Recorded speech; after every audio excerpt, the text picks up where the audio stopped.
My wife and son said, go have fun with your friend. They told me yesterday, like, oh, you're going to have fun with your friend doing your little book study. When Yeah.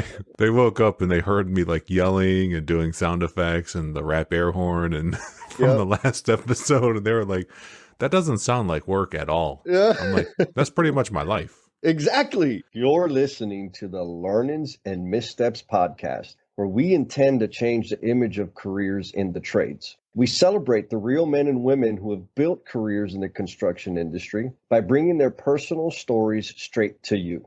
I began my career as a plumber's apprentice in the late 1900s. Over the last 26 years, I've had the fortune of meeting some of the most resilient, intelligent, and inspiring people who happen to be construction workers.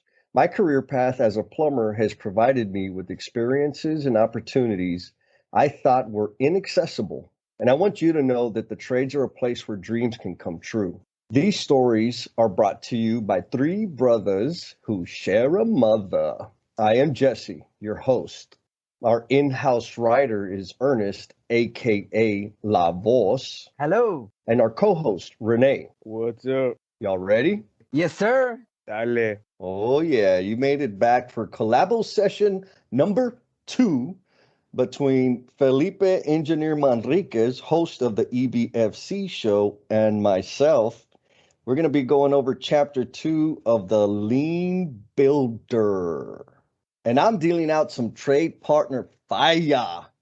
And through that conversation, you're going to get our perspective on respect. And as we bounce back and forth from the book and from our ideas, we serve up some tactics that you can take and apply right now. And even though we do all the talking, Felipe and I do have some experience facilitating. So naturally, we sprinkle around a bunch of facilitator tips. So strap in, get your notepad, and enjoy the show. And one last thing. We've set up a Patreon account for those of you who want to further contribute to our mission of changing the images of careers in the trades. Signing up at patreon.com/learnings and missteps will get you access to exclusive content and your names in the opening credits of the video versions of these episodes. Yeah, you heard me right. We got that fire for you, baby, on YouTube. Love y'all, and here we go. So much smoother. Welcome to the studio. Yes, Jesus Durón Delgado Hernández Jr. de los Courts. Like that.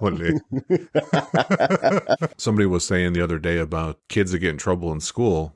What do they grow up to become? Hello, they grow up to become us, Jesse. You got it 100%. I have, a lot of friends that I went to school with. They have children now, and they're like, I get to see their kids, and they're like, man, they're just like you. I said, hell yeah, they're going to be kicking butt at some point.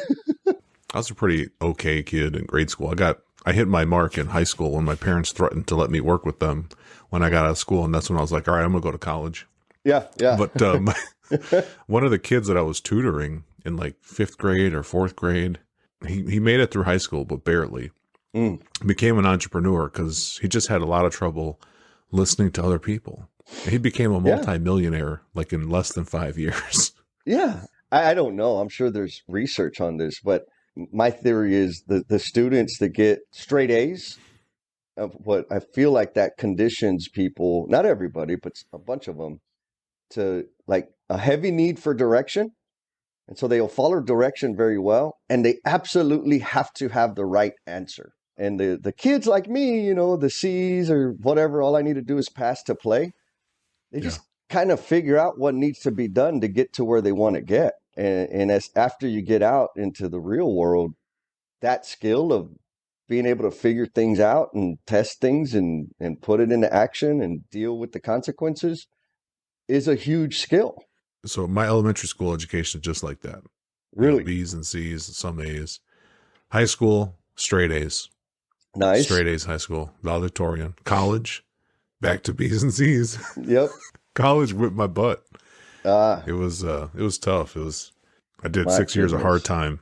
That's like getting your apprenticeship. For real. I mean, I've got some credits from night school. Yeah, actually I did better going to night school than I did high school. But in high school, it was, my primary goal was to finish first. So we were taking a test, and that means I win either way. So if I finish the test first, I beat everybody. And then if I got a passing grade or the highest grade, like I spanked them double time. Yeah, then after working for a couple decades, I went back and got my master's. Mm-hmm. And I was like back in high school mode, just getting perfect grades. And I wanted to win too. Super competitive. I was like, I wanted to know what the teacher knew. We need all the people. I just told my wife the other day, some people are obsessed, like our friend Jason. He's obsessed with eliminating variation. Yes. And I'm obsessed with appreciating variation. And my obsession is enjoying the learning, helping people enjoy their path as they're learning this stuff, because conceptually it always sounds great, right? You go to the seminar like, yeah, that sounds awesome. We need to do that. But the actual application of it is not as shiny. My obsession is meeting people where they're at and walking them through it. And it may take longer, but they're going to have more fun. Nothing wrong with it taking long. Man, that's what I'm saying. You can only go at the speed that they can go. I was thinking for this one, because you never know how people are catching these episodes. Some people are methodical. They'll go in order. Yes. And some people are going to be random, and then they'll complain. And, they might even leave a negative comment. You better hit me hard, baby. You want me to kick it off? You should go first since you're older than me. Oh, wait a minute. Age before beauty. How old go ahead, are old you? man. Hold on. Go ahead. Go ahead, old man. I'm only 41. Oh, shit. Okay, you're right. so age and beauty before youth. I think I'm 43. I'll be 44 in December. Son of a gun. And then to be... Dude. Oh, man, look at that. I'm blessed. All right, so Jesse Hernandez here. I'm host of the Learnings and Missteps podcast, accomplice of Felipe Engineer Manriquez, and kind of a lean maniac. Oh, I like that, Jesse. My name is Felipe Engineer Manriquez, host of the EBFC Show, an accomplice of Jesse. Definitely also put myself in that category, a lean maniac. I like that. Yeah. Really like that, Jesse. Lean maniac. Yeah, he's a maniac. Oh, sorry. Yeah, we got some obsessions. Yes. Like respecting folks. Oh, yeah. Addiction to learning. That's why we're up early reading a book. It's not a child's book either. It's not bedtime stories. No. Kids, untuck yourselves because this is not for children. Yes, we are addicted to learning. But I think back, my 18-year-old self would beat me up to wake up on a Saturday morning to read a book. It's very contradictory to who I was back in the day. Why are we here? Yeah, so we're here to talk through this awesome book, The Lean Builder. Simple, easy, you got to do it. But we want to talk about, I guess, for two perspectives. What I am attempting to offer the audience is the perspective of a trade partner, having been a plumber from 1995 to, I don't know, what was it, 2019.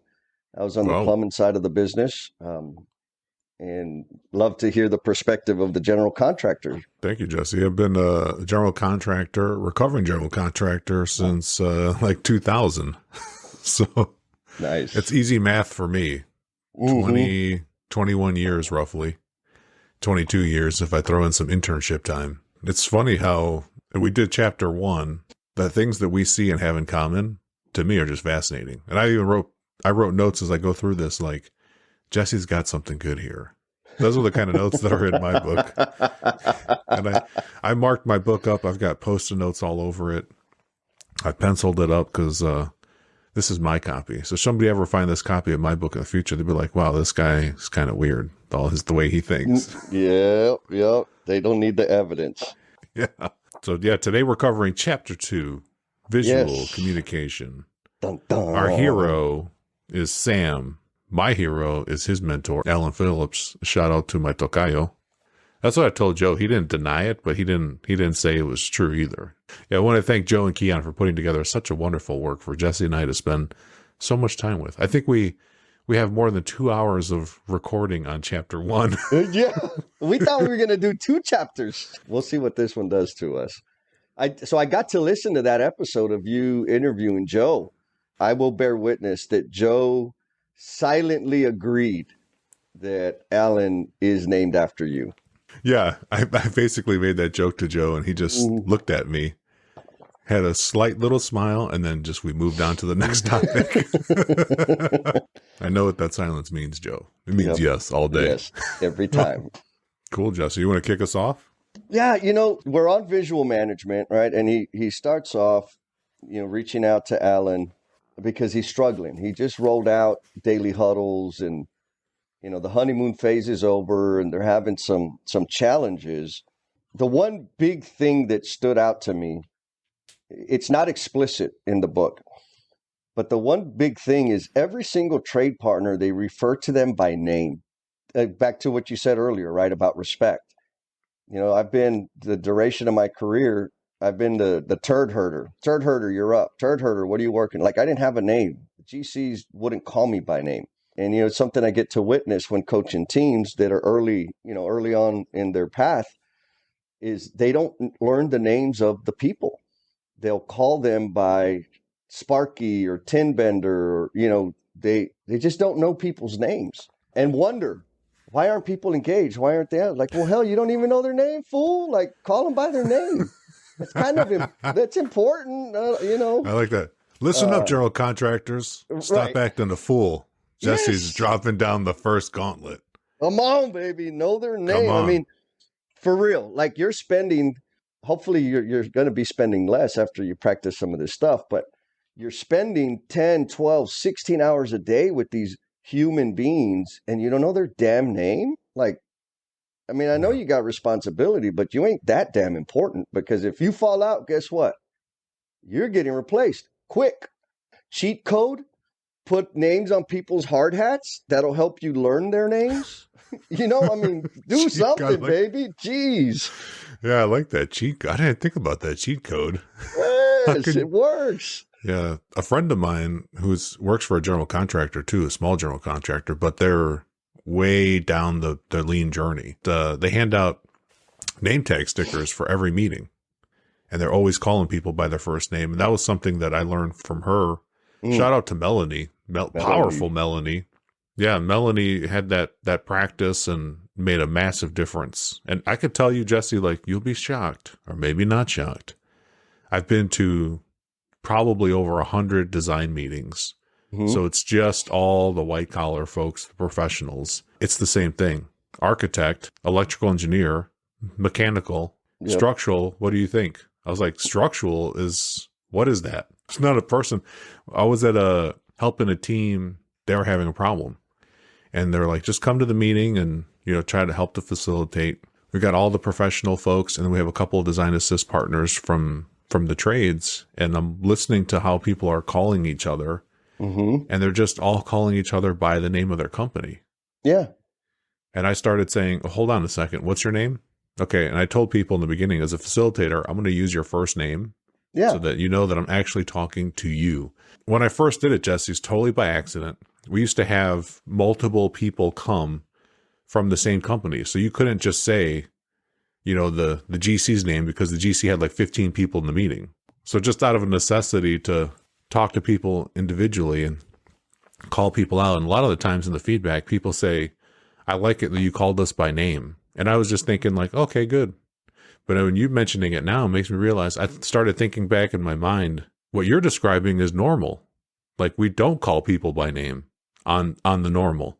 Right. And one of the things Joe said, until he had that transformation himself, when he learned about lean, he didn't think to call people by name either.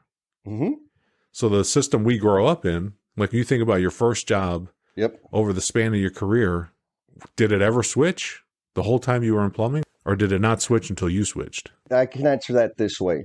In my career, before I left the trade partner and changed over to the dark side, working with the GC, there were three jobs that I ever worked on in my entire career. So since 1995 to 2019, what is that? 24 years, something like that.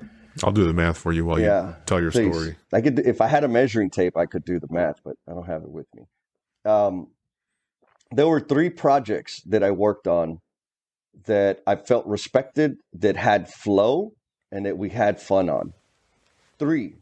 And as a trade partner, man, I was on 5 to 6 projects a year. 25 years. So doing your math, that's 100 projects roughly. Yes. 25 years, 100 projects, less than 3% is where you got your name used. Well, properly. and on one of those projects, and I think it was a term of endearment. He was a retired superintendent, and he came out of retirement to do this project as a favor for the project manager. He never called me by my name, but I had a special name. He wouldn't come find me. He'd just scream out of. We were on a MOB finish out, and so it was just this big long shell space. And he'd roll his chair out of his desk and scream out, "Hey, you little son of a bitch!" And everybody knew he was talking to me. But I had we had a relationship. But it was warm. It was warm. It was warm. Exactly. Yeah. But it wasn't disrespectful, right? I mean, it may sound disrespectful, but we communicated that way. It was cool. The other two, again, it was, "Jesse, how you doing, man? Like, are you the plumber here?" I remember specifically. He's like, "I know you're a plumber, but it seems like you're doing something different." I said, "Yeah, I'm the superintendent." And so what that meant was I was responsible for supporting the plumbing, the HVAC, the duct work, and the piping. Mm-hmm. And so I'm like, "No, man, like I'm in charge. Like I'm the guy that you get to yell at for everything." He's like, "Okay, cool, nice. Even better, convenient." Yeah, exactly. But he knew me by name. Two names, Jesse. I don't have to learn 2 other names. Now that I'm thinking, another weird thing was when they knew my name, like on those 3 jobs. First, I got a lot of phone calls from them. To contrast that, the other projects, when I was a foreman or superintendent, that they didn't know my name, they didn't bother to learn my name. I didn't get a whole lot of phone calls. I got a lot of emails, and the rest of the damn world was copied on those emails. So there was a lot of like unnecessary chaos. And with the other folks, the 3 gentlemen that I got to work with, yeah, they called me all the time, but they didn't add drama to the damn situation. They just called me and say, "Hey, man, we're slipping on sheet metal. We're supposed to be here. What's going on?" "Okay, I'm on my way. Let me assess the situation and do what we need to do." So, it started with the name. That seems like a small thing, but really, they respected me enough to trust me and not bring in the whole entire world to small baby situations, which reinforced that positive relationship, right? We got those keyboard warriors out there that, man, they love to use very strong language and copy the world, like people you've never even met. And all that does is add it's just waste. It's waste. It's static. It ain't worth it, man. And their bravery seems to go up, Jesse, after work hours when you're not there. Dude, you ever notice that? Those keyboard man. warriors, they come to life when the work is over and people have gone home and you can't defend yourself. They're kind of like the same tribe as the people on the internet that make anonymous comments on people. Yeah, it's funny. So I have 2 sides of that story. I've met people like in person after receiving those nasty emails from them. And I'm like, "You ever seen Roadhouse?" Yeah. Patrick Swayze? Yeah. And they say, "Man, I thought you'd be bigger." That's exactly like, "I thought you'd be bigger. You're like my size. Jeez, get out of here." And this is a real thing, right? This is not to say that everybody's a jerk because they use email. But email, it doesn't matter. You can text, email, and there's just words. And most of the time, almost all the time, I'm smiling. So when I send a message via email or text, it's a happy one. But people have a tendency to fill up the blank space with their assumptions and their insecurities, and then they get offended. So one person met me, and they were like, "Man, who's this freaking Jesus guy? He's a pain in the ass, man. He's a smack talking son of a gun." And I'm like, "Jesus?" He's like, "Yeah." And he showed me the email. Well, most people know me as Jesse, but my email signature is Jesus Jesse D. Hernandez Jr. Yeah. I'm like, "That's me, dude." He's like, "Well, dude, why are you being like that?" I said, "No, man, I was just, it was a follow-up. Like we had this discussion today on site. I'm going to do X, Y, and Z. You committed to do W. That was just a follow-up." He's like, "Yeah, but it sounded harsh." I'm like, "Okay. Now that you know it's me, how harsh is it?" He's like, Yeah, I guess you're right. Like, so I would give them, little practice of, hey, bro, I'm going to send a follow-up email. Are you okay with that? Yeah, that's good. Just to kind of Yeah, buffer that kind of weirdness, because we don't need that. The work's hard enough. We don't it need is. the personal relationship challenges that we add to it. That's so true, Jesse. Talk to people, know who it is first, so you can get their tone. Yeah, It goes for back to sure. that trust. Like in the book here, when he's talking to Alan at the beginning of this chapter about how things are going. He's reluctant even to tell Alan that it's not going well. And Alan knows because he can just read his face because he knows him. Right. Right. If he Right. sent him an email, I think he did actually send him an email and said we need to meet. And that didn't convey like where he was because it's just not a rich enough channel of communication. Absolutely. And we're social creatures. And Yeah. we need connection as much as we want to deny that. We absolutely need that connection. And what's a good way to connect? By name. Yeah. Dale Carnegie was onto some magic when he wrote How to Win Friends and Influence People. Yep. The most magical, sweetest sounding word in the entire English language is the first name of the person you're talking to. I think that's pretty smart. He should have written a Dale, book. Dale was onto something. Yeah. I think Yeah, Jason so likes that book too. oh man, Jason, dude, that guy, he shared with me a list of books, and I was like, oh yeah, I'm sure I read them all. No, I mean, I read a whole bunch of the books that he recommended, but there's some books in there like, ooh, okay, I need to add that to the list. And that's what's awesome about building relationships in the industry. Right. You've recommended several books to me that have added value. Jason's recommended some books that have added value. A lot of people recommend books, but they don't always land for me the way they landed for them. Right. So I kind of filter by the source. I always consider the source. Who's recommending this book? Oh, Felipe? All right, I'll check it out. Yeah. And Jesse, I tend to, because people ask me for book recommendations constantly. Yep. And I always tell people, like, I don't know you well enough to recommend a book yet. Because there are still books that I've read on my bookshelf behind me, Jesse, that I've yet to recommend to anyone. Right. Because I just haven't met that person that would land with. Sometimes it's a little further than what they're ready for, what they may even be interested in. But you know what? I'll recommend a book. Do it. The Lean Builder. You like the that? Lean Build. Oh man, that was, you caught me by surprise. I didn't think you were gonna go there. We're on the same wavelength, baby. This is a really good book. I'm proud of Joe and Keon. Yeah, man. It's great. The industry needed it badly. So they filled a real gap that's going to help a bunch of people. Well, man, now I've anchored on your percentage of jobs over your career in plumbing where people actually treated you the way that Alan and Philip are trying to do in this book, Jesse. And it sounds dreadful. And I'm thinking back in my career too. And I mean, I used to get made fun of all the time for being so weird and different, but where that came from in construction for me is that I went to school for electrical engineering, and we're working on jobs where you're primarily dominated by civil engineers. And now lately, the last decade, it's been a lot of construction managers. So like, I've never fit in. I've been like an outsider all the time. Mm-hmm. So as an outsider, you come at it a little bit differently to survive. So I was just lucky that I was an outsider. And I didn't come at it like so many other people that had all these other environmental things that they just could click into. Wasn't aware of those things. You bring a good point. It may sound like we're bashing or that I'm bashing general contractors. I completely understand that it's a function of conditioning.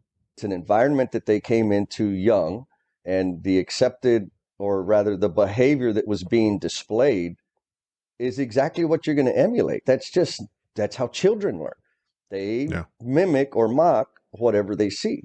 And so it's the same situation. So for a lot of folks, it is a difficult, painful switch to transition from I must know all to, hey, let's build this plan together. That's a scary place to go for a lot of people. So what I would offer is, first of all, you can't know everything. And secondly, you don't have to. Let us help you. I'm sure you know people out there that feel the immense pressure to know everything and to always have the right answer. And that's a self-imposed pressure. You don't need, like, let it go. You don't have to. But again, that's a matter of the conditioning. It's a matter of the environment that the industry is mostly.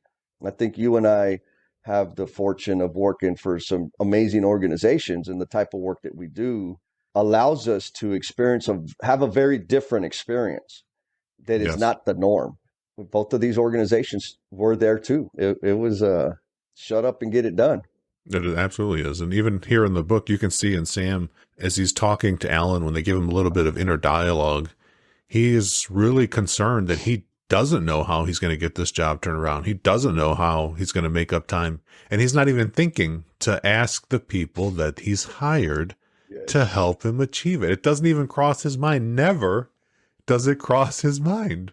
Yeah, he believes it's his. Yeah, he talked about, I guess on page 29, third to last paragraph, he talks about he has to do most of the talking, and people sit down and their phones come out. And I've seen that, right? I'm guilty of that. I've done that too. I mean, I've done it to the point where I'd go to meetings, to these, huddles as an assessment with the team, with my foreman, right? The foreman for each trade, and say, oh, okay, this is one of those butt chewing sessions, or the superintendent whose schedule was at the tip of their finger, who daily would say, you're working here, you're working here.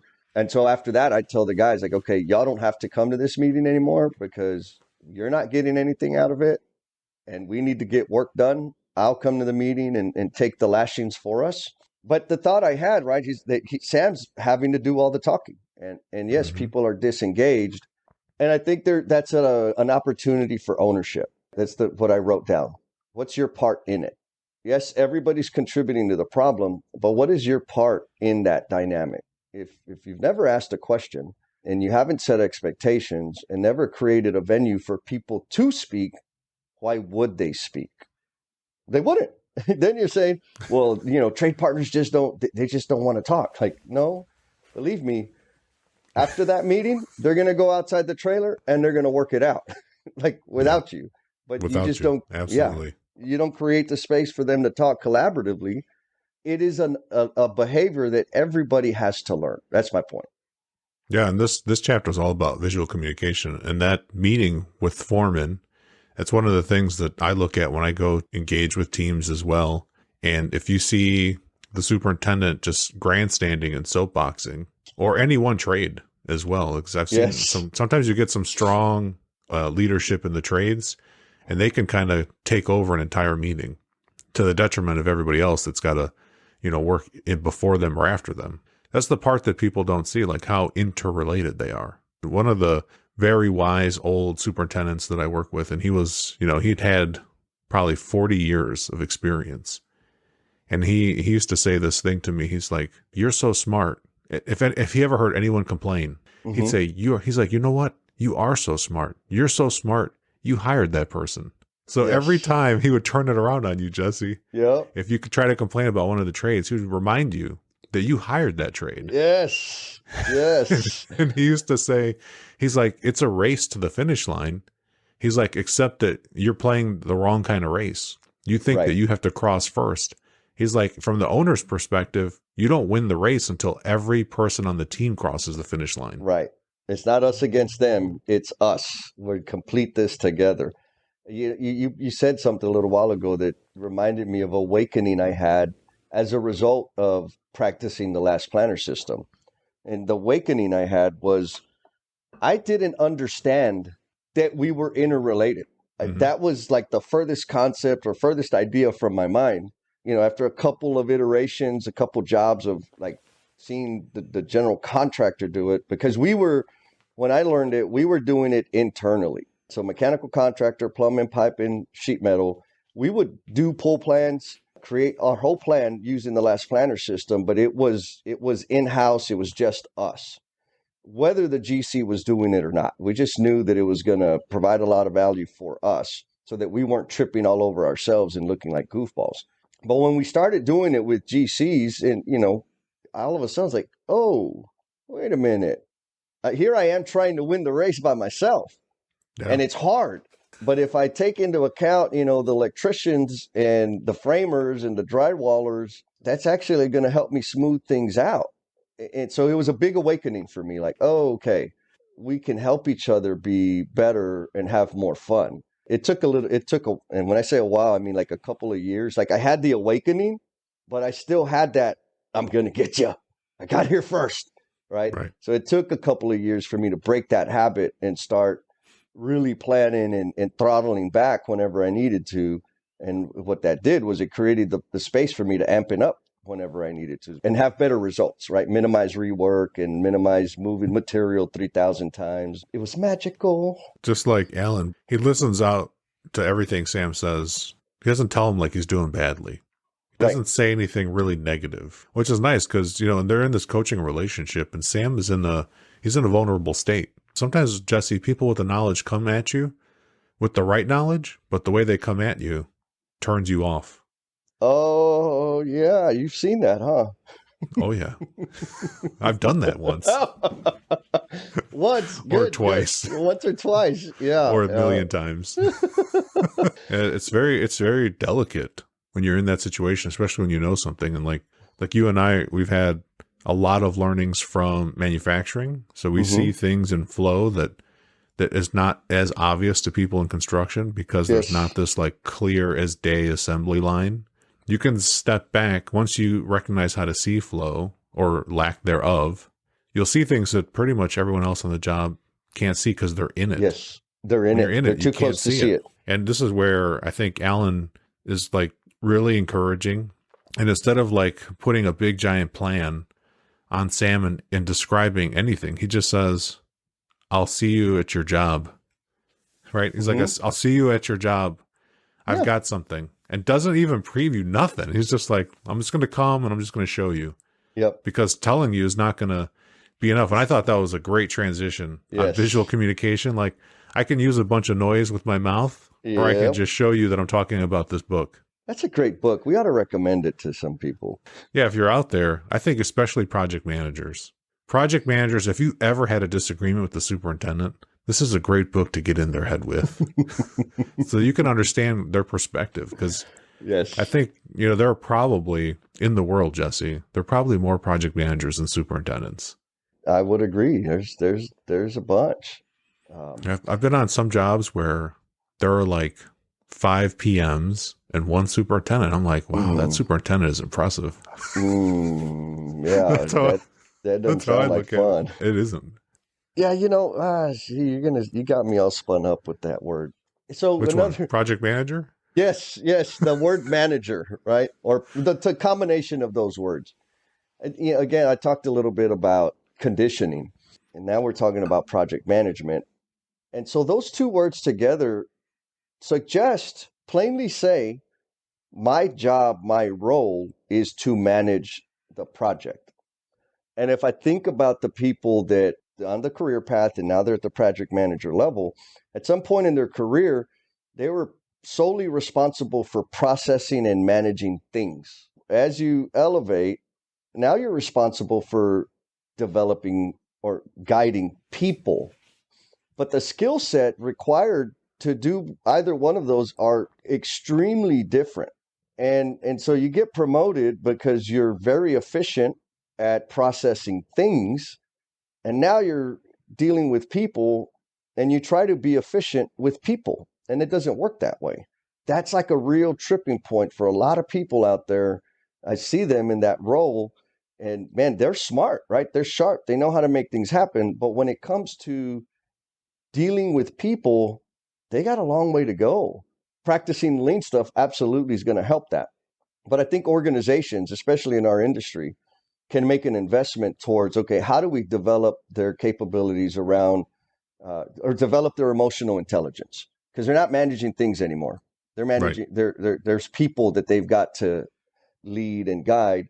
And since you have 5 of them on the job, how about taking one out every month to help them build that skill? Yeah, how about it? How about it, Joe and Keon? We're a third of the way into the book, and there's not even a hint of a project manager yet. Mm-hmm. Unconscious bias. Yeah, Joe. Sometimes I make jokes because the last thing I did before I flipped into this role, Jesse, was I was a project manager. Yeah, and I remember having a senior project manager above me and directors above me multiple times. And a lot of times they'd be like trying to tell me, because they're so used, like you said, managing a process. They'd see something is not going well in the field, and their knee-jerk reaction was issue a delay letter to the trade. Yeah, because that helps. And I would always be like, hold on a second. I said, I'll write the letter, but is this letter going to be the first time that they become aware that there's the issue? Have we talked to them face to face yet? Right. And like, we don't have time for that. Issue the delayed letter. We want to get their office to pay attention. I was like, why do I don't, their office isn't here building it. Right. They're not going to come do this damn thing. I was like, You got it. I was so annoying, Jesse. Because you thought differently, right? I mean, you understood the human component of the work. Well, I told you, like, environment is really important. When I first started, I was doing punch list. So I'd be out in the field 6 to 8 hours a day with the trades, signing things off, either making lists or signing lists off in preparation for architectural mechanical punch. And so I was just like, I got conditioned by the trades. So right on, they had a heavy influence on my thinking. And my parents they were blue collar. My dad was actually a union steward in the UAW, United Auto Workers Union. So we were. Yeah, you had that empathy. Yeah, I could think. I was thinking of them like family. It wasn't. I'd never had the us versus them. Like you see that struggle here in the book. Like even here in the daily huddle, when Alan is telling him about just getting the chairs out of here and making them stand up. Yes. He's just creating an environment, and he's relating it to football because he's in Texas. I mean, obviously they love football. So I mean, he makes the move to make it from the daily meeting to the daily huddle. Yeah, a little Jedi mind trick going on there. And stand up, like removing the chairs. That's a big deal. And don't just stack them on the wall in the space. Get them out of the damn room, because people will grab a chair. Get them all the way out, man. Nobody wants to stand around forever, so that will absolutely cut the time of that huddle. Unless it's me and you on the show, and then I stand for the whole recording because that's how I roll. No, I got to sit down. If I'm standing up, I got too much energy. And last time we almost broke the internet with all of this glory shining from our faces. I didn't want to have that problem again today. That's good. You dialed it back. Yeah, they're not ready for all of it. So Alan shows up with the magical tool, right? He has this, what is it? What do they call it? Laminate to put over some plans so that people can, the word I use, because I'm simple, right, is point and touch. Put something on the wall where we can point and touch to it. Point and touch. Yeah, go point and touch so that we know what we're talking about. Have you ever met those people that give directions this way? Go down the street, and where you see the big tree that's kind of hanging over to the left, turn a right there. And then there's one house, they got a dog house, and there's usually a dog. He stands on top of the dog house. There you want to turn left. So some people, they think of their space in monuments. And if you give that person directions as in north, south, east, and west, you're speaking a different language, man. Mm-hmm. But if you can point and touch, you short circuit that breaking communication. That's the value of putting that stuff up on the wall. Point and touch. Don't make any assumptions. This is exactly the space that we're talking about. What do you think? No, I totally agree. Like, for people with good memories, they even train them to think about a mind palace. So you think about a structure in your mind, and you imagine with high visual, because that's how we think visually. Yes. And we're out there in the real world trying to make something happen. We're taking, an idea, some words, and making it real. Why not use pictures and make it easier? We process images far faster than we process words, right? We can see a picture of it, boom, done. We like to put things in words. Have you ever struggled typing up an email that offered directions on how to access something in a file folder on a drive somewhere? Yeah. That's a 10-minute email. And you already, every time you edit it, 2 or 3 people really aren't going to understand that. So then you reword it and damn it, I lost the other 5 people. So I started you want to hear a little hack that I started? Sure. I started recording videos of that. So I'll pop open my Teams and I'll walk through the drive. And as I'm walking through, where to click and where to go, I'll speak and say, okay, open up this folder, click on this file. This one has instructions. This one has da da da da da da. Has cut my phone calls and further explanation via email by 80%. Oh, yes, that's a time savings. Huge time savings. And you know what? My email time, 0. I don't even write the email. That is lovely. Now, when you said that Alan shows up at the tool, I was thinking of the picture on page 32. Yeah, I just love how Joe and Keon had this illustrated with the teacher has the power tool and the grasshopper, the young grasshopper just gets to hold the laminate to the wall, doesn't actually get to do anything. It's like, listen here, little Sam, you're not old enough to use this power tool yet. What comes across to me is he's introducing the concept, the tool, the idea via, they're having a different conversation, and Sam probably does it. He's like, oh, we're talking and this guy's putting something on the wall.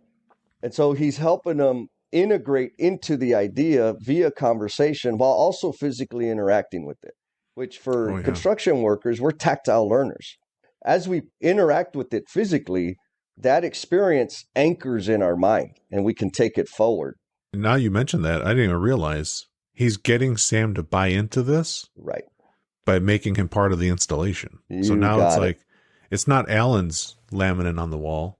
It's theirs. It's Sam's. And you know what? This happened to me once, Jesse. I was on a job that we're struggling for time. And I offered in my goody two shoes helper mode, I'll come and I'll hang all the boards that you'll need for Last Planner. Yep. I'll come in with my own tools, my own screws. And I did all that, and it didn't work with the buy-in. And I thought, because that was their excuse, like, oh, we don't have room in our trailer. Sure you do. Yeah. I was like, hey, dude. I was like, here. I was like, what if I do this? And I just told the superintendent, I'll do this for you since you're busy out there firefighting. And then you can just use this stuff. And it's not effective. I should have been like, you help me install this, or I'll help you. Like, I'll get the material. You're a master carpenter. How would you install this, sir? No, that's powerful, right? Make them a part of or include them in the creation of the thing. Here's an idea that I practice, and it really just, for me, it's contingent on where the person's at. I think about when I learned how to tie my tennis shoes. At first, my parents had to tie them for me. So they did that for a period of time. And then they would tie them with me, right? They'd guide my hands or correct me when I was off or whatever. And then they let me tie my shoes by myself under supervision. And then they just told me, tie your damn shoes. And so as a coach, we got to understand where people are at. Sometimes we got to tie their shoes with them, for them. But we got to make the expectation clear. I'm tying your shoes for you right now because you've never done it before. Right. Here in the very near future, we're going to tie your shoes together. So pay attention. I think that's for me anyways, it served me well. But it's also eliminated, kind of, you alluded to it earlier, back right out of the gates when I really thought I was coaching people. I was the dictator. Do this. I'd show up. Nope, you're doing it wrong. Here's a 5-page packet. Read it and do it that way. Duh. That didn't, can you believe that didn't work very well? Oh, I'm shocked. I didn't get invited back to the party. I didn't get invited to the top out parties. I didn't get the caps and the shirts. I was like, why? Yeah. Why don't people love me? I'm helping them. No, that's a good point. And now I'm doing it like Alan. You bring people involved, and you're right. So, some people, and sometimes some teams get frustrated. I was with the team, they had 40 people on the team, Jesse. Oh, and we're going through there. They were like, it's a big team. And that's just 40 people in the GC squad. There's still another, there are 400, 400 trade partners on that. Yes. And I said to them, let's understand what you guys want to do. They didn't have an answer. 40 people. So I was like, okay, I can't dictate a solution. We played together for a week.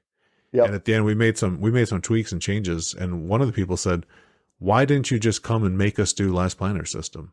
Actually said it, they were kind of disappointed that I just didn't. I was like, I've done that and failed with people. And it's just like in this book, like one of the first things, so that team was doing play of the day, which is like a spin-off variation of the daily huddle. Right. But it's kind of like what we're seeing here in this chapter with having the visual and having people point and what'd you call it? Point and show? Point and touch, baby. Point and touch.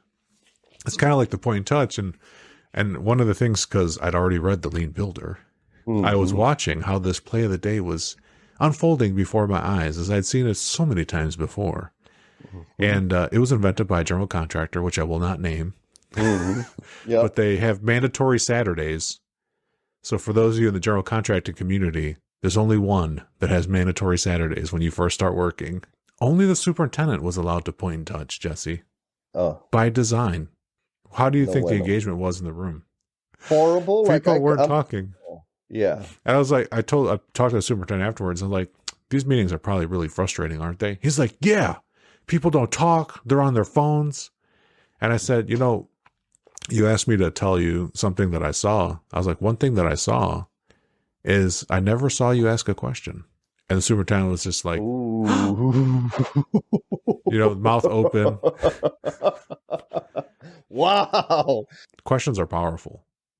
So you could hand them a marker and say, here, why don't you show me?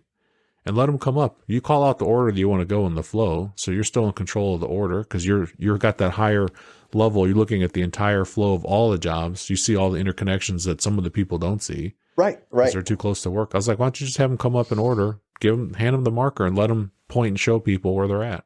Try that and see if that's different than what you're doing now, if you want to. I was like, or you can just get pissed off every day at 2:30 in the afternoon. Yeah, you can keep doing it the same way. If you really like that pain, you're free to continue. When you said you didn't ask questions, like I almost choked because I'm guilty of that also, right? Even when my point in sharing this is it's very easy to get stuck in our comfort zone and what we've practiced for so long. There's times where I'll facilitate or I'm engaged with the team. And then at the end, I'm like, man, I didn't get a lot of interaction. And every now and then I'll record it. I'll catch video of it because everybody gets to watch me. And I like to be able to have that opportunity of watching me too. Now I'll review it to mostly listen to it to kind of find my little ticks or the weird things that I want to improve on the next time. Sometimes I'll say something really smart, which is abnormal, but I want to remember it to say it again. And on a couple of times where I was kind of pissy that, man, I didn't get a lot of interaction. Well, guess what? I never stopped moving my damn mouth. So whose fault was it? It was me. Or I would ask the question like, so what do you think? Okay, well, let me answer that for you. Like I didn't even give them space to answer, Fantastic point. If you're not asking questions, you're not inviting people into the conversation. Why would they join? They won't. As a facilitator, I learned early on, watching some really masterful facilitators and then recognizing that when the thing is like in flow with everybody in the conversation, the facilitator is barely talking. They only talk enough to get people to talk and engage. That's a skill. It takes some practice. Back to the book, they're up there with markers, highlighters. Everybody has their own color, which is phenomenal because it's clear. We know who's the colors are assigned. Everybody's identifying where they're going to be working that day. We get an understanding rapidly. It reminds me of one superintendent, super skilled, super experienced, sat in the meeting the whole day, folded his arms. It was a debrief. It wasn't the whole day. I was sharing my observations and my recommendations to see what they would be willing to commit to doing. And he just sat there with his arms folded. At the end, he's like, you know what? I don't know what the hell they pay you for, but I think all this kindergarten bullshit is just a waste of time. And I kind of laughed. I'm like, honestly, that level of direct communication, I value immensely. Me too, Jesse. Right? Me too. Please you can react to that. Yes, please don't nod your head and then go leave the room and say you're not going to do it. Let's just talk about it right now. But what stuck with, and that was a beautiful story. Things ended up really, really great for that team. We had a good time out there. But what landed that stuck with me is the kindergarten comment. So after I was like, I said, hey, you said kindergarten. I thought because I was maybe my tone was like I was talking down to them. He's like, no, dude, like you have all these colors and stickies. Like it reminds me of kindergarten. I was like, oh, got it. When I think about trade partners, the discomfort of going to the board for their first time and drawing on the wall, I've got to take that into account. It's extremely abnormal and it feels almost juvenile to do this. But, once they break through that discomfort, of course, you and I both know it's like gold. It's automatic. They wish they'd do it on every project. Pays dividends. Once you have that experience, you can't go backwards. I've been to some big rooms where the teams have like the walls are just plastered with stuff. And it's like going to a museum or like going to an art and you're looking at all this cool stuff and you can get a really high sense of what's going on like in seconds. Like I don't even have to even ask that many questions just to get in my head and where the project's at. And then you go to some projects and you're like, oh, Nurse Cratchit's not going to let you put anything up on the walls. Like it's just locked down. It's sterile. Yeah. And there's just nothing. There's not even like, and you look at people's desks and you can't even tell that they're human. It's just like, there's nothing of any kind of remote signature of a real person. And right. It's not because the people don't want to, it's because they can't. It's discouraged. I've seen jobs. Well, no, let me take it back.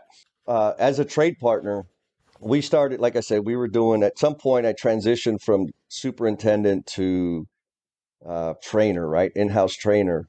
I had put some training together. It was transitional training to transition people from journeyman, leadmen to foremen, and then transition foremen to superintendents.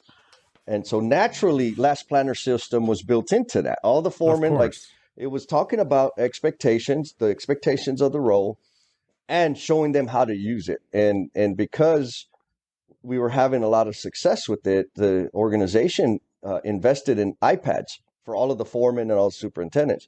Now that's a regular thing. Back when we were doing it, it didn't happen. I mean, GCs were like, "You guys have iPads? I can't even get myself an iPad," right? So it was it was a thing. And then, some of the foremen, they didn't like it, the paperwork. Right. They didn't want to fill out the paperwork. You want to know why? They might have been a little bit like me. Like I made a decision to begin a career in the construction industry because I didn't want to read anymore. I didn't want to write anymore. And I sure as hell didn't want to touch a computer. And now all of a sudden they've elevated in their career to a point where it requires them to write and read and use these devices. Anyways, the way I started with them is first on paper. And then the complaint was, well, we bought them these iPads. Why aren't they using these iPads? It's like, guys, I need to get them there, right? We can't jump from simple addition and subtraction to calculus. Like, let's get comfortable with the process, and then let's introduce the technology. We ended up getting, there's always a leader, like the early adopters. Those early adopters, we started getting them, okay, now use your iPad to do it this way, da-da-da-da-da-da. And that was good. And then all of a sudden it stopped. The foreman didn't want to do it. And I'm like, why don't y'all want to do it? I was trying to understand. So I went out to their projects and started watching their meetings, and I discovered they were fine doing it, but the project manager, or 2 or 3 of the project managers, or all of them, would beat them up about spelling. They would beat them up about reformatting the cell size, like grammar. I'm like, God, hold time the hell out. Like, that is not the value. That is not the expertise of these people. And if you want them to learn how to format cells, like, you really don't understand what we're here to do. We're here to build this damn building. Nobody cares about the stupid format. And I guess the point of all that is, we got to check ourselves. We got to create a space. Leaders, right? Foremen, superintendents, project managers, for trade partners. You need to create the space for those people that are learning these new techniques to do it wrong and to do it messy. They're going to get better. They're not here like, okay, you want them to go ahead and be a master cell formatter and grammar and spelling. While they're doing that in the trailer, I need your ass to go out there and rough in that water heater. How's that going to work out? What do you think about that? Oh man, I almost got punched when I was an intern, Jesse, on that very topic. Really? So, yeah, one of my jobs, I had to take the daily reports. They were all handwritten. This is back in the 90s. And I had to take those dailies and then type them into our system. It was part of like the, project records retention, and the dailies are used for all kinds of things, mostly nefarious, mostly not for good. They had me start coming to the foreman meetings as part of my development. And they went around the room. They came to me and they're like, do you have anything to add? And I said, yeah. If I can't read your daily report, I'm coming back to you and you're going to rewrite it until I can read it. Oh, let's go, baby. Come on. Like everybody, I was so mad because there's like 50, I was doing 50 something dailies a day that I type in. And, and the superintendent said, stay back after the meeting, like in an ugly tone. And everybody was just like, oh, like all the foremen were like, oh, you're in trouble. Yes, sir. Like they knew I was in trouble. And he sat me down, closed the door. He's like, close the door. I was like, oh, crap. And he asked me, he's like, what do we pay them to do? Yep. And I said, install work. He's like, what's the value of the daily report? And we had a conversation about what was important. And it wasn't until 15 years later, Jesse, when I learned that that's a necessary waste. A daily report is a necessary waste. From the client's perspective, of a building client, a daily report means nothing to them. They need to operate a building. Right. Those dailies do not add value for them. It's a necessary evil, and we should minimize it and make it as frictionless as possible. Yes. That was a lesson that took, 15 years to really understand. Well, so would you categorize that as incidental or maintain the distinction as necessary waste? No, it's necessary waste. Because if you're doing the things right, if you think about jobs that are successful, no one ever goes back to the daily reports as a reference. Right. And if you're communicating appropriately with people, you never look at a daily report. You only look at a daily report typically. And, people listening to the show, tell me otherwise, but typically only when you're going into litigation. Right. And if you're going into a claim situation, I guarantee you it's not because of the grammar of the daily reports. That's just adding context for people that aren't there to see what's going on the job, to see that you're not clearing obstacles, you're not removing impediments, that you don't have good flow, your schedule's probably jumping around.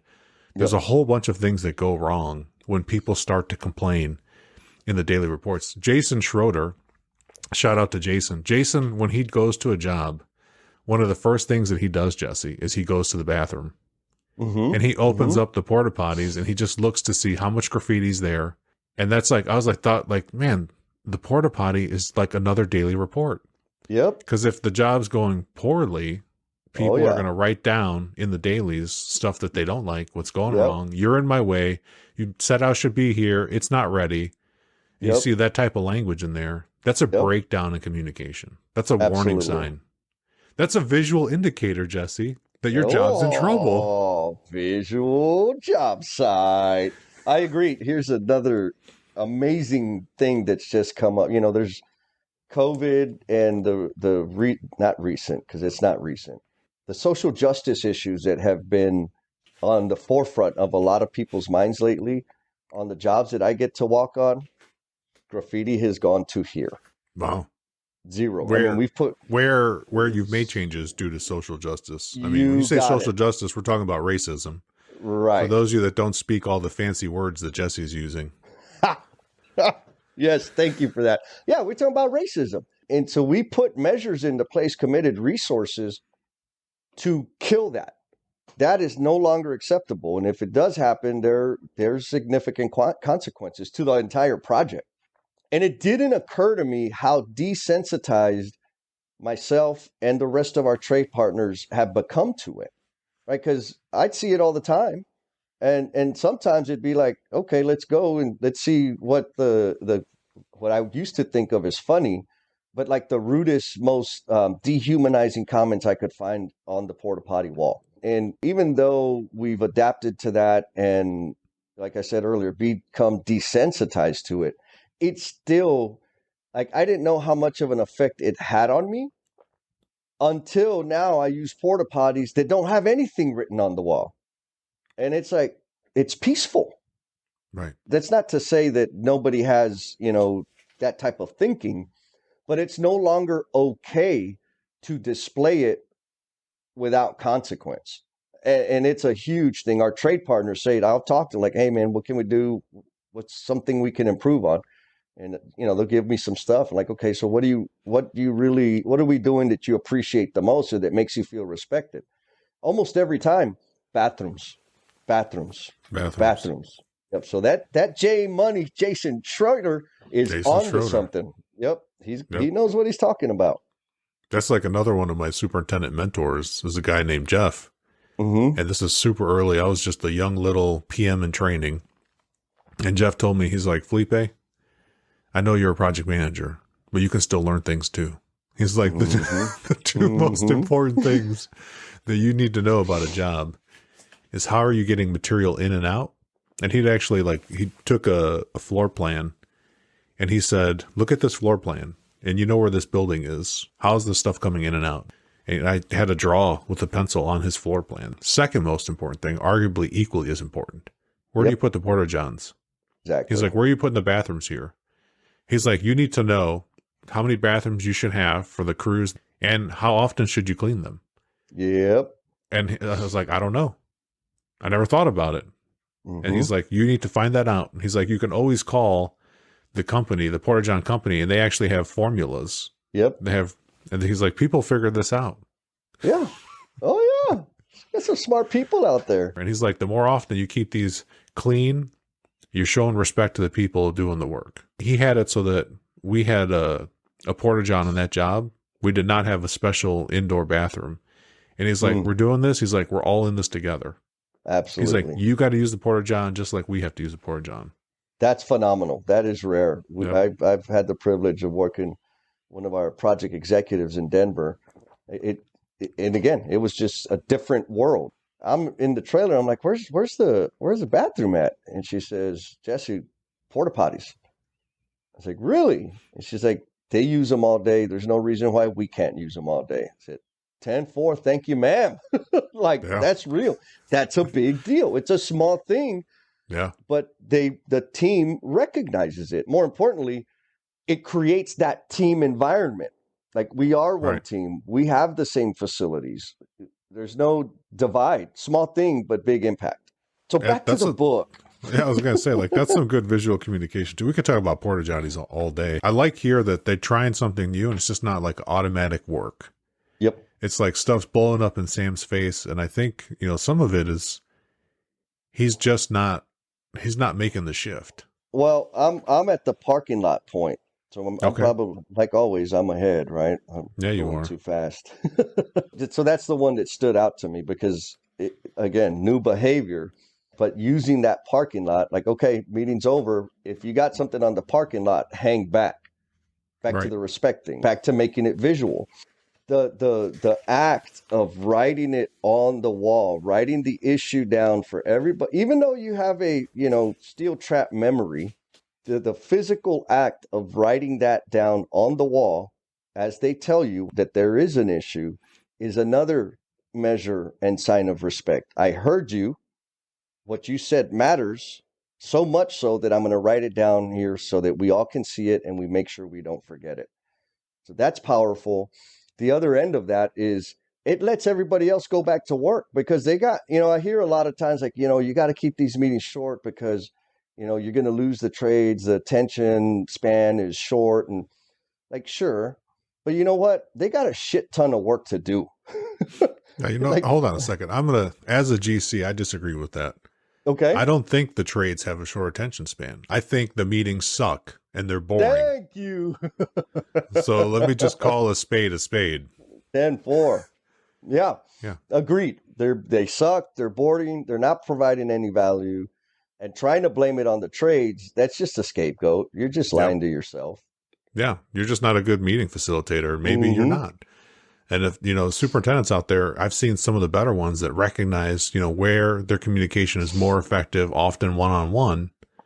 They might bring in a heaven forbid, a project manager away from his computer or her computer and come and talk and help facilitate the meeting so the superintendent can stay engaged with the people. When you have to run a meeting and facilitate a meeting and take notes, you're trying to do three things all at once, Jesse. It's too much. No, you need to have a scribe. Best practice, have a scribe, have a driver, have a facilitator, and have a subject matter expert. Like those roles, if you can get to that point, your meetings are going to click. You have a team. It's not a solo sport. It's a team game. Another thing, that I would recommend selfishly, if you're starting these practices early, is bring in an impartial, maybe neutral person. It can be from your organization. You don't have to go spend a whole bunch of money, but I do know some consultants out there that would do a great job for you. But I think you know them too, huh, Felipe? Yeah. So some of the added value that you really don't know until you experience is they don't have the emotional connection to the job. They don't have all those stresses and pressures. So in facilitating a meeting, oftentimes when you're the superintendent or project manager, you have a deep connection to the job and the success and the failure and the flow and all of those things. And so that can betray you. And if you have that objective facilitator, they're just seeking to serve the team to get closer to where they want to be. And they don't get blindsided by their own personal connection to the outcomes. You jump right over this guy, Elmo. Oh, that's right, Elmo. Jump they right actually over used Elmo. it. Yeah, I got the Elmo here for you. I got the fattest Elmo I could find. Well, you know why I jumped over him, right? Because you've been hit by Elmos before? Yes. Can you believe that? Is that surprising to you? If I sent this Elmo to Renee, how many times a show would he hit you with it? All the time. I get in my preacher mode, and the eyes, they need to do something about the eyes, because if they hit you just right, does he have those solid eyes? They're stuffed, but they're stuffed with something hard. It could be a recordable. Yes. If your eye meets his eye, you're going to be in pain.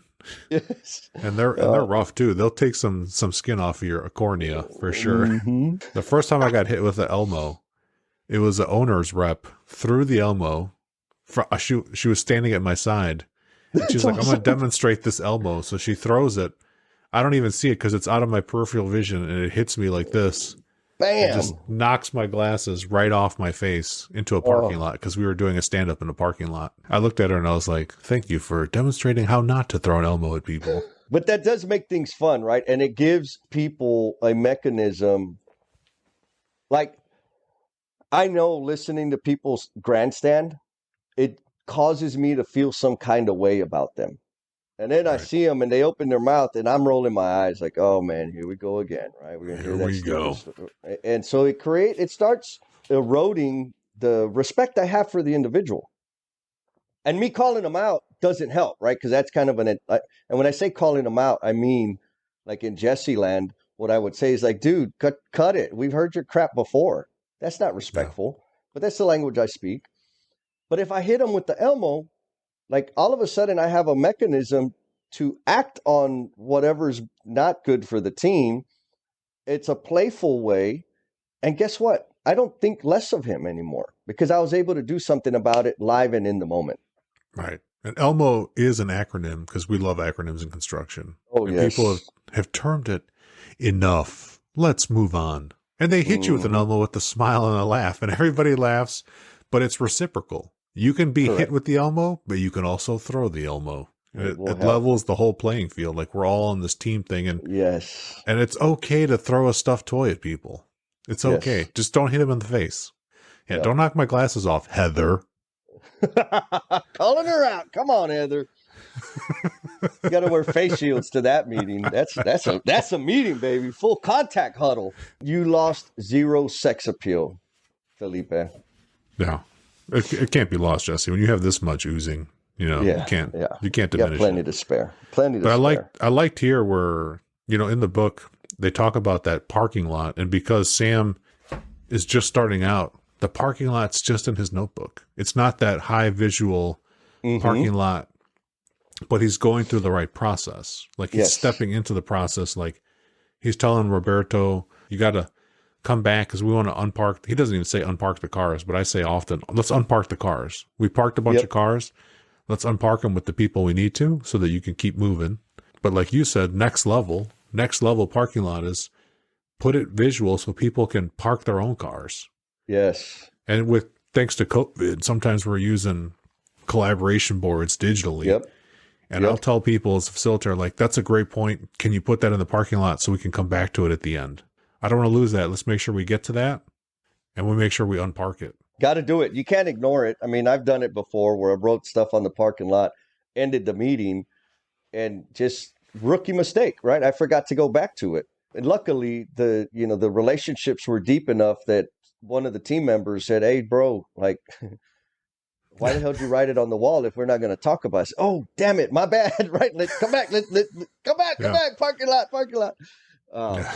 You're so excited your timer went off and your meeting ended on time. You're like, all right, walk away. Yes, everybody's free to go. It's definitely a discipline. The pressure of time, right? 15 minutes. I'd love it for me, and you probably experienced this being a coach. It would be great that the end of the meeting, the scheduled time really meant that you were done and you can go do the next thing. But that's never done, right? Like you finish the meeting and there are those side coaching conversations, a little bit of debrief, a little bit of follow-up, a little bit of exploration, deeper understanding. And so before, like, I didn't know that at the time. So like, okay, 15 minutes, boom, peace out, I'm done. And I wasn't done. So now, obviously, I'll block out an extra hour or two, depending on the situation, to just be present so that I can continue the conversation whenever the opportunity presented itself. Now that you're blocking that time, if you're with those people and you're physically with them, I'm going to test you, Jesse. You're talking to somebody and your cell phone rings. Do you A, answer it, or B, just let it keep ringing? That phone does not ring because I turned the damn thing off. I've had many, many conversations over the past 5 to 8 years about, man, you never answer your phone, right? Or my favorite one is the sarcastic one. Like, man, if I'm drowning, I know not to call you. And I'm like, yeah, bro, like call 911, fool. Don't be calling me. And so I love that, Jesse. So what I explained to them is, when you and I are talking, how do you feel? Like, what do you mean? I was like, well, when you and I are in a meeting or we're talking right now, how do you feel? Am I giving you the attention that you need? Do you feel like I'm focused on you? Do you feel like I'm listening to you? Like, yeah. I was like, okay. Do you see me distracted by anything else except for you? Like, no. I said, okay. Do you appreciate that? Like, hell yeah. That's kind of why I come to you often, because I know that if I talk to you, you're going to give me the time that I need. Awesome. I do that with everybody. And so what that means is I'm ignoring everybody else in that moment. Even though I could tell myself, like, okay, I'll leave my phone on just in case, that phone ringing, it's got a powerful gravity, man. And so I will get pulled to it, because if it rings, the few brain cells that I have, 1 or 2 of them is thinking about, man, I wonder what that was. Who was it? Just turning it off. I don't even know what's happening. And I'll check my stuff once I jump in the truck and head to the next place. It's helped me out tremendously. I do, I'll get my hand slapped every now and then for not being as responsive as, the emergency that was happening. And there's this other funny thing that happens when I call them back. Somehow that emergency has gone away. It's magic, man. Turn that damn phone off. It'll help you focus. And I found the more focused I am, the better quality I produce. And that's another great visual indicator of the people you're talking to, Jesse. Just like here in the book, things start to fall apart. They're using the visual communication board to plan the work and talk about where they are in the field now. Yep. And then they have a field issue. And my very favorite electrician, Roberto, is getting pissed off in the field because Hank is bearing some of his work. He's jumping ahead with good intentions. He's like, oh, this area is open. And because we're coordinating at a higher level now, I was able to get ahead on this area that I had planned was going to take longer because I'm not used to getting areas ready for me appropriately. Right. So he's jumping up to another floor, and Roberto's like, I've got home runs to run here, and I'm not going to be I can't get to the ceiling now.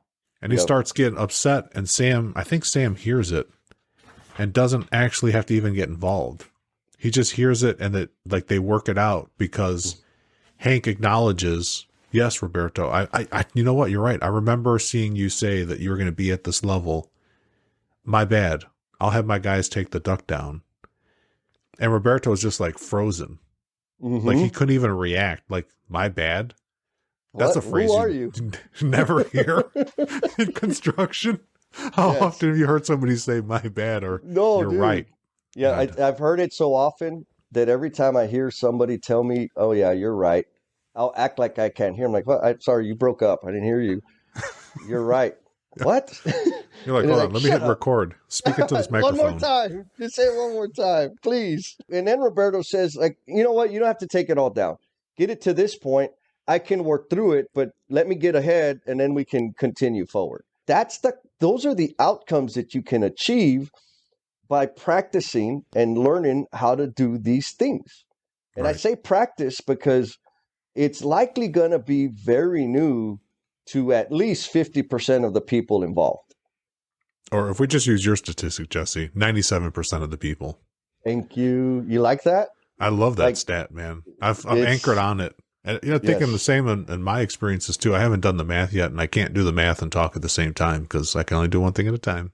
I'm probably somewhere around there too. And they worked it out. There were no fights in the parking lot. There was no cussing, no graffiti, right? No bad mouthing in the porta potty.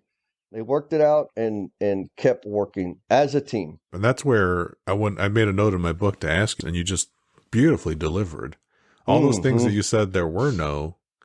In traditional projects, that's the things that happen next. Or you have people damaging each other's work. You forgot to mention that one, Jesse. Oh, man. So I've heard stories.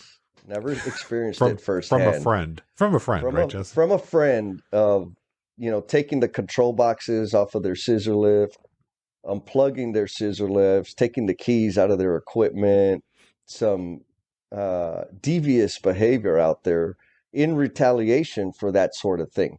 And as a plumber, dude, you don't know how many Gatorade bottles I've found in my pipe. And that doesn't happen by accident. No. All of those things were a result of the way we treated each other. The environment that we were in was combative. And guess what? I like it. I'm learning to get used to being on projects. I mean, I'm also jealous on the projects that I've been able to see here in the last few years. Like people, they're friends. Like they eat lunch, like different trades eat lunch together. They know each other's names. They know all their historia, right? Like their chisme at home. And I'm like, man, why didn't I have friends like that? But it's a function of me being a big old jerkhead, right? But also a function of the environment. The environment is such that it facilitates that. People aren't losing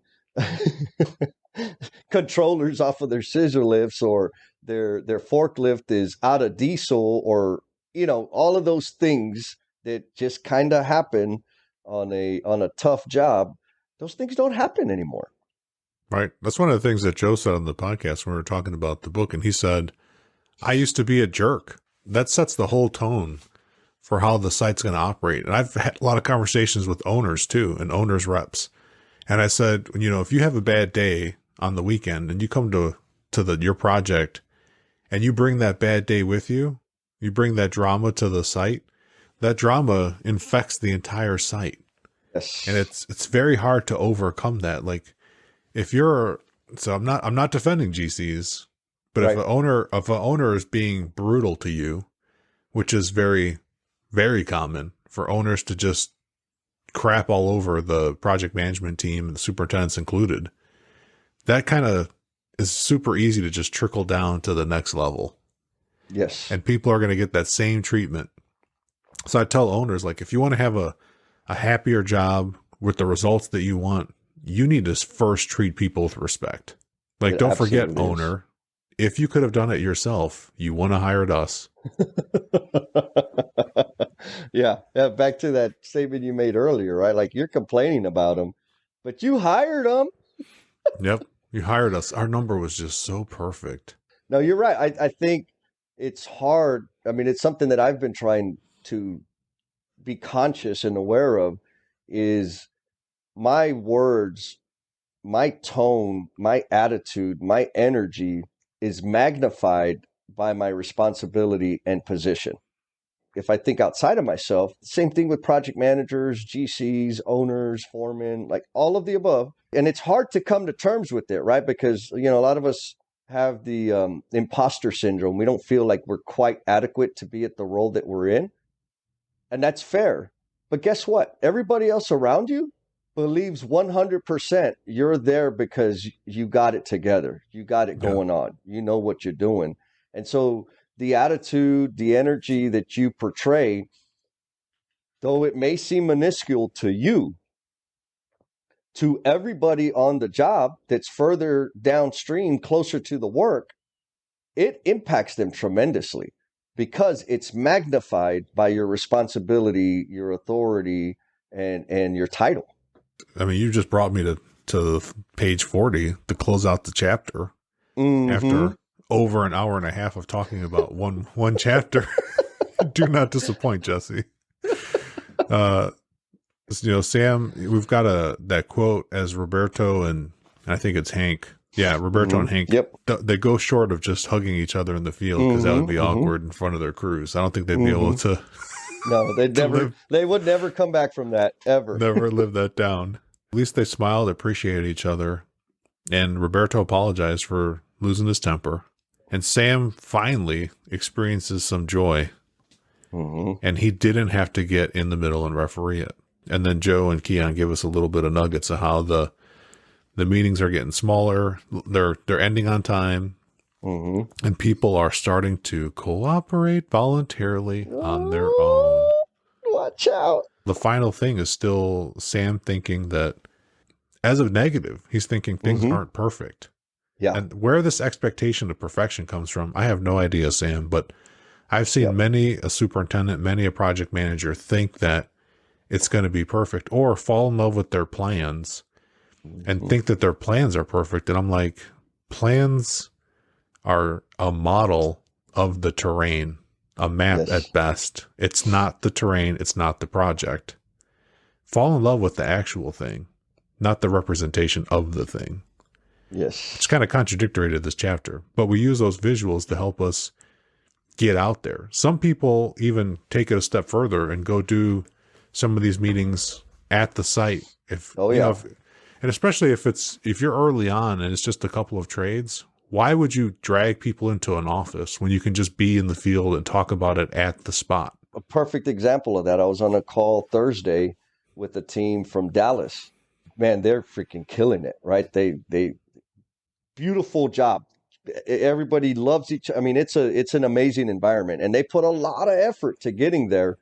And one of the things he was talking about is they did exactly that.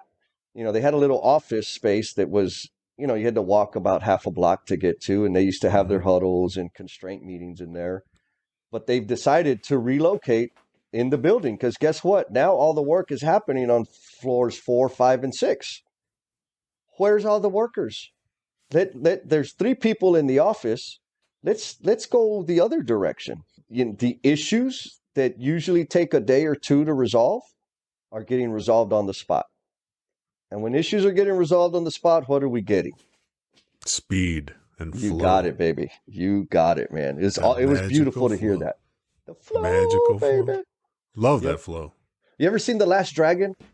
Of course I have. Okay. I was going to say, please tell me you have. When you have flow, you may not know it, but you got that glow, baby. Got that glow. And that's perfect transition, Jesse, to the next chapter. Just foreshadowing, ladies and gentlemen. Thank you for hanging out with us for this time. We're going to talk about the 8 wastes, the things that impede and hinder flow. Because if you can't see it, you don't know what's holding you back. Yeah, the most dangerous waste is the waste we do not see. Looking forward to it, my friend. Me too. Shout out to all the people listening to the show, subscribing. We love you, subscribers. People that just jump on and don't subscribe but listen anyway, love you too, just as much. Jesse and I love all the comments. I love the comments that you all give learnings and missteps, and Jesse gets to shout them out I would Oh, love yeah. to get some comments too to shout out to folks. And the best way to get my attention is LinkedIn direct messaging. Dude, anyway, right? LinkedIn, comments on Apple, YouTube, put it on the porta potty. Don't get in trouble. Right? Yeah, put on the porta potty, take a picture, and send it to Jesse. Yeah, and send it. That would be like, well, maybe I might get in trouble for that one. Like, I'm sure you feel the same way, Felipe. The comments that I get are super meaningful. They really mean a ton to me. Like the fact that people are even taking time to listen to whatever's coming out of my mouth, Right. that's a big deal. And to be able to have the opportunity to interact with the folks is what I'm really looking forward to, right? Getting that comment is fantastic. I'm like, okay, like, look, Mom, I'm doing good. It helps put gas in the tank. But like LinkedIn, man, preferably, if you could hit me up on LinkedIn and start a conversation, tell me I'm full of it, whatever, that's beautiful. I mean, y'all already heard me say I don't have a lot of friends. So please give me a comment. And actually, I got a screenshot from a friend who's an executive at one of the companies that used to work at, Jesse. He sent me a screenshot this week. He's like, Felipe, I turned my car on. Okay. And Amazon Music was recommending my podcast to him. And I was like, snap. Yeah. He didn't know that I had a podcast. And I was like, that's because you don't call me. Because if you'd call me within 5 minutes, I'm going to say, hey, did you check out my podcast? You can't help it, right? Like you just want to help people. Yep. I finally got my mom to start listening to the show, Jesse. It took me 2 seasons. But I got Mom listening to some of the shows now. Yeah, Mom listened to it right out of the gate. And here's how I knew. She said, mijo, you don't have to cuss that much. Damn it.